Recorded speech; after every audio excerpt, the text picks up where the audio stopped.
Okay, we got another question. The question this time is, how far do I have to move the pin to PAP distance to get a change that's visible to me on the lane? What are significant changes? And we're going to go through that for you.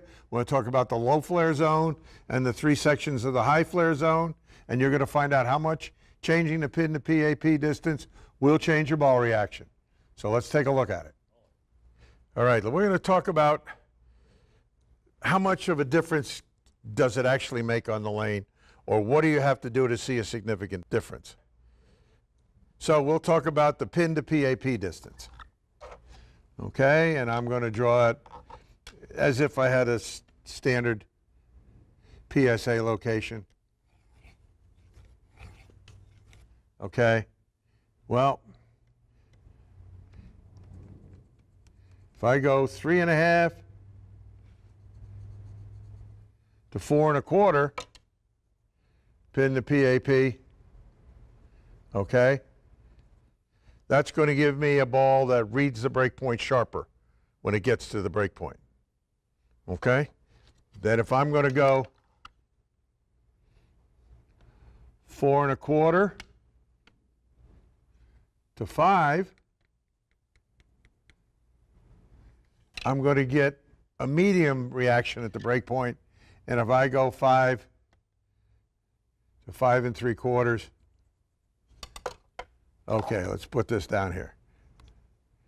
3.5, 4 1/4, 5, 5 3/4.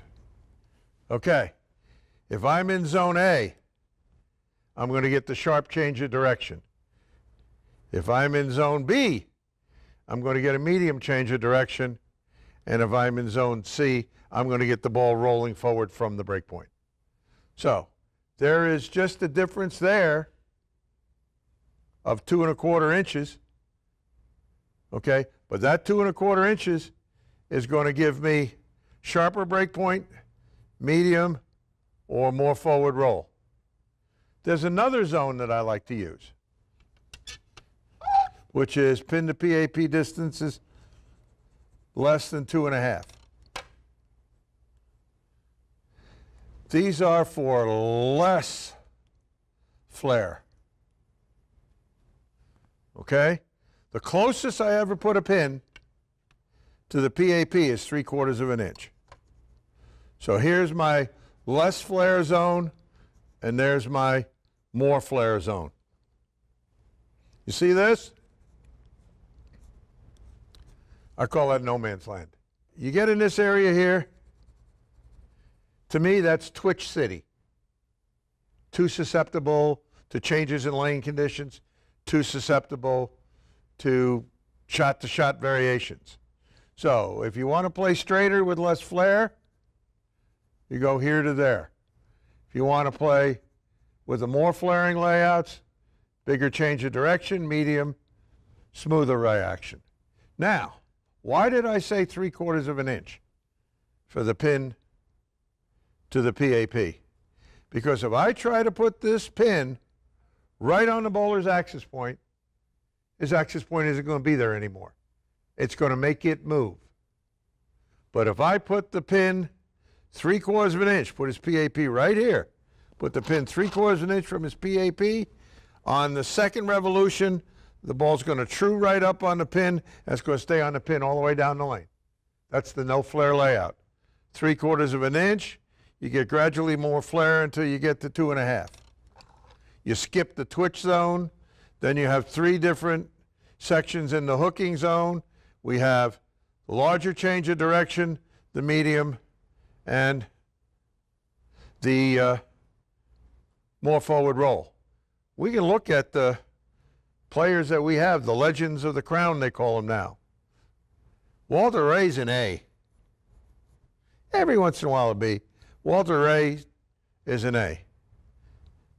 Amleto, Bobby Learned, they're going to be B's and C's. Okay? Johnny Petraglia, Parker Bowen, they're on the left. This tends not to be too good on the left, so we tend to use more rolly So we do the B and C. So the Legends of the Crown are A, B, C. Okay? Short pin layouts here. Here, if you want it for no flare, 3/4 of an inch, 2 1/4. If you want less hook and less flare, then you got in the strong zone. So that's what we're going to do for pin to PAP distances. I hope that helps you pick the right one or helps you consult with your pro shop operator so the two of you together pick the right one. Well, you saw what we talked about. We just did the section on the low flare layouts, the A, B, and C zones in the flaring layouts, and part of the Mo Monday. We really appreciate the good questions we're getting, and we're hoping that this is helping you enjoy the sport of bowling more and have more successful results. Thanks for everything, people. See you next Monday.